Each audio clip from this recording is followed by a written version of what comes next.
বসন্ত এসে গেছে নাকি সেক্স উঠে গেছে বুঝতে পারবেন না। মেট্রো রেলটাকে আপনারা যেভাবে ওয়ো হোটেল বানিয়ে তুলেছেন, পবিত্র হোলিটাকে যেভাবে আপনারা মাঙ্গা হোলি বানিয়ে তুলেছেন, ভাইরাল আবার অছিলায় ল্যাপটালেপটি করে রং মাখিয়ে আপনাদের বাপ মায়ের মুখে যে চুনকালি মাখাচ্ছেন সেটা কি আপনারা বুঝতে পারছেন? রবীন্দ্রনাথ বেঁচে থাকলে বসন্ত উৎসবে মনের দুঃখে আপনাদের মুখে হসন্ত ছুড়ে মারতো, বিশ্বাস করুন। হেডফোনের তার জট পাকিয়ে গেলে যেরকম খুলতে অসুবিধা হয়, সেরকম আপনাদের দেখে মনে হচ্ছে কি শাড়ি ছায়াতে মনে হয় আপনাদের জট পাকিয়ে গেছে, আপনারা খুলতে পারছেন না, ছাড়তে পারছেন না। তো মেট্রো রেলের কর্মকর্তাদের বলবো, আপনারা যদি সিসিটিভিতে এদের এই রঙ্গলিরা দেখতে পারেন, ইমিডিয়েট এসে এই ভাদ্র মাসের দুই কুত্তিকে সেপারেট করুন। এভাবে চলতে থাকলে কিছুক্ষণের মধ্যে পর্নহাব থেকে লোক এসে ভিডিও কিনে নিয়ে যাবে। এই যে দুই বোন, আপনাদের জানাই মাঙ্গা হোলির পবিত্র শুভেচ্ছা। বসন্ত এসে গেছে।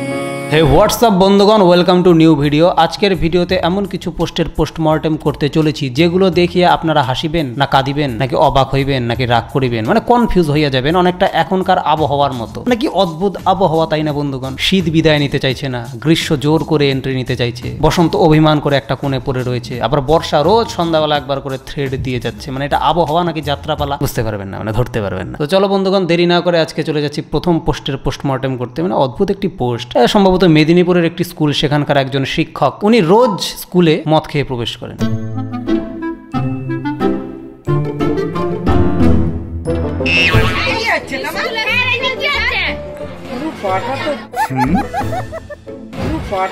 অতীব নিষ্পাপ মুখে, পায়ে একটু প্রবলেম। তোমরা কি প্রতিদিন এইভাবেই তাকে দেখতে পাও?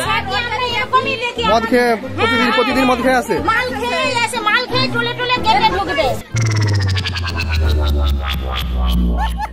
স্যার কি ঝোলাচ্ছেন ওটা? দূর থেকে দেখে খারাপ লাগছে, মানে নিগ্রোদের অত বড় থাকে না, আপনি যেটা ঝুলিয়ে রেখেছেন চামড়ার। এনারা রান্না করে স্কুলে, এনাদের বক্তব্য শুনুন। আচ্ছা, ইনি প্রতিদিনই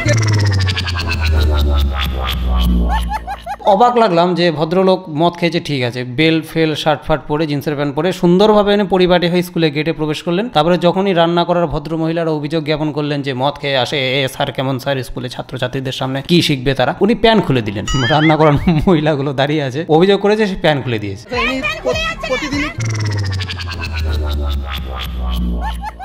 এবং তার এই যখন প্যান খুলে পড়ে যাচ্ছে, তখন এক রান্না করার মহিলা বলছে, ছি ছি ছি ছি ছি, থুতু থুতু থুতু থুতু থুতু থুতু থুতু।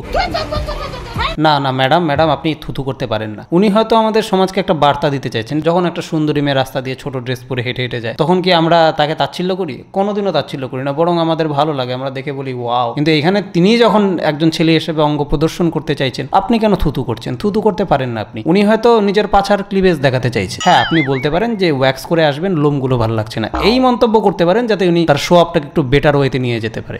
দেখুন দেখুন দেখুন কিভাবে পড়ে যাচ্ছে, দেখুন। মানে দেখতে অনেকটা উল্টো আরশোলার মতো লাগছে। আরশোলা চলতে চলতে উল্টে গেলে দেখবেন পাগুলো উপরে দিয়ে করতে থাকবে না, ওনাকে দেখে অনেকটা সেরকম লাগছে। টলে যাচ্ছে, ছাত্রছাত্রীরা ধরে যাচ্ছে। আমরা একসময় কি বলতাম, যদি খুব ভালো পড়ায় কোনো স্যার বা কোনো স্যারের কাছে পড়ে যদি আমরা খুব ভালো বুঝতে পারি, খুব কঠিন একটা অধ্যায় বা কঠিন একটা অঙ্ক খুব জলের মতো বুঝিয়ে দেয়, কোনো একটা বোরিং চ্যাপ্টারকে তিনি যদি ইন্টারেস্টিং করে তোলে, তাহলে সেই স্যারকে কিন্তু আমরা গুরুদেব বলি। মানে ওনার মতো টিচার হয় না। এই স্যার একদিন বলতে বাধ্য হবে, এদের মতো স্টুডেন্ট হয় না। মানে সে মাল খেয়ে স্কুলে প্রবেশ করেছে, তার পায়ে জন্যই সে হাঁটতে পারছে না, ছাত্ররা একদম কাঁধের মধ্যে হাত দিয়ে তাকে সুন্দরভাবে স্কুলে প্রবেশ করাচ্ছে। Hats off, hats off. আচ্ছা, মদ খেয়ে তুমি টলে যাচ্ছ, তুমি ছেড়ে দাও তো। এটা খবরে যাচ্ছে আজকে। এবার সাংবাদিক লাস্টে বলছে যে এটা কিন্তু নিউজ হয়ে যাবে, এবং উনি দেখুন মাথা নেড়েছে এভাবে। এটা খবরে যাচ্ছে আজকে।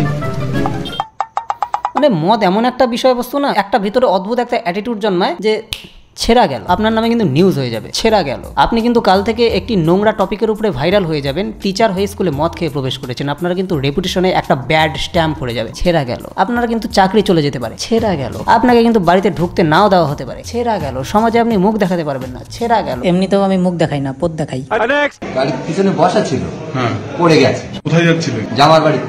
জামাই বাড়ি? হ্যাঁ, পড়ে গেছে, উনি মনে হয় পিছনে ধরেছিল, এইভাবে পড়ে গেছে। তারপরে কি হলো? তারপরে টোটো করে আনছিলাম, আনতে আনতে এখানে এনেছি, তখন জীবিত ছিল। আপনি কে হন? ওনার স্বামী।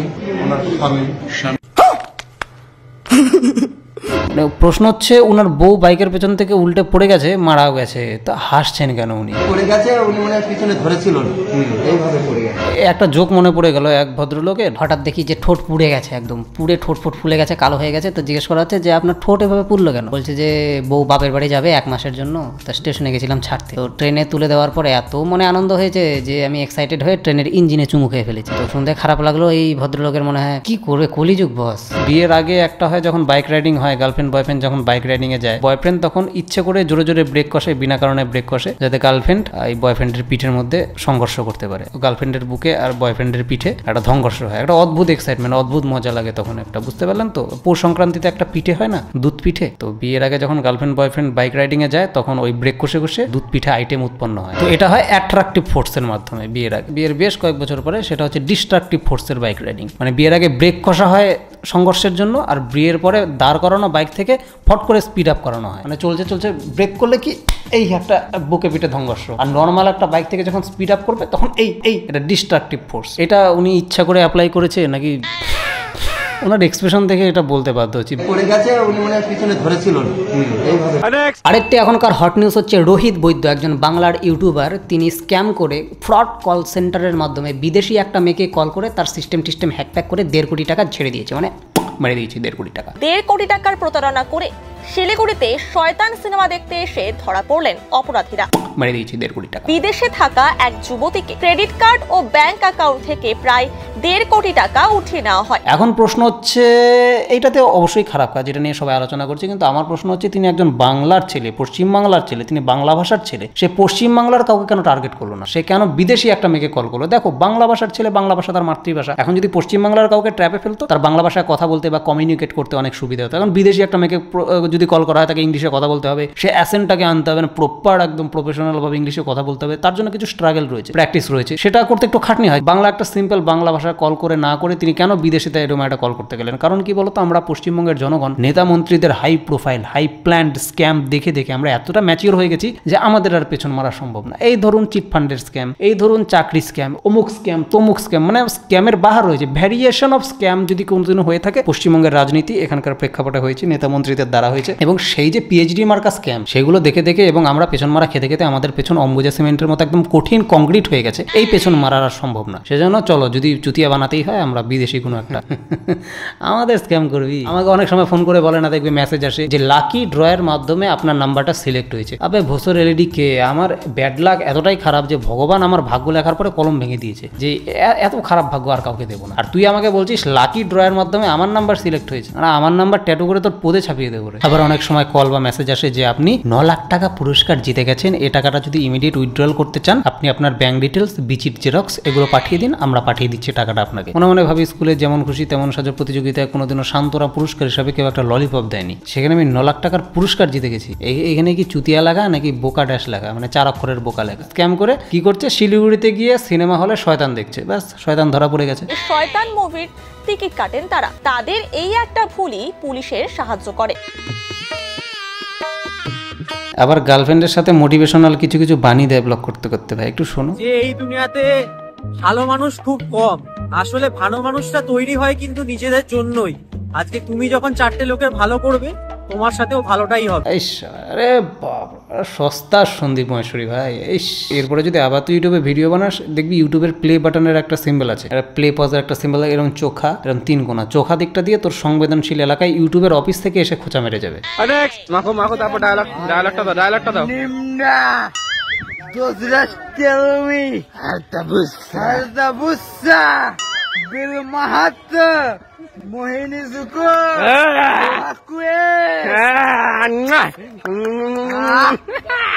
এরকম অনেক অবতার এখন আগমন হবে ধরিত্রীর বুকে।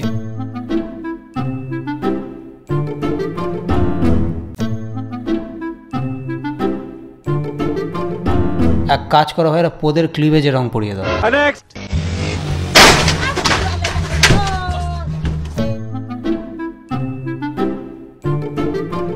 তো যাদের লাইফে এখনো লাগানোর মতো কোনো পার্টনার নেই, তাদের লাইফে এইভাবেই কোনো একটা পার্টনারের এন্ট্রি হোক। আরে রং লাগানোর কথা বলছি, বুড়া মাতমান হলি। হ্যাঁ হ্যাঁ, বেসিক্যালি দোলযাত্রা, হোলি খেলা, এই উৎসবটা এখন একটা বাহানায় পরিণত হয়েছে নিজের মনের কিছু কিছু সুপ্ত নোংরা ইচ্ছা পূরণের জন্য। তো এই বুড়া মাতমানা হোলি হে বইলা ওই দিন 1 নম্বরের অজুহাত হচ্ছে নিজের মনের নোংরা ইচ্ছা পূরণ করার, হচ্ছে মাল খাবো, গাঁজা খাবো, ভাং খাবো, চরস খাবো, সব খায় উল্টা পইটা থাকবো, কেউ কিছু বলবে না। আর রং খেলা না অদ্ভুত অদ্ভুত ধরন রয়েছে, এক একজন এক এক রকম ভাবে রং খেলে। দেখবে কেউ কেউ মামনিরা আছে সেলফি তোলার জন্য রং খেলে, এই যে দুটো আঙ্গুল দিয়ে এই জায়গাটাতে রং দেয়, ওয়াও নাইস, এই গালটাতে দুটো টাচ।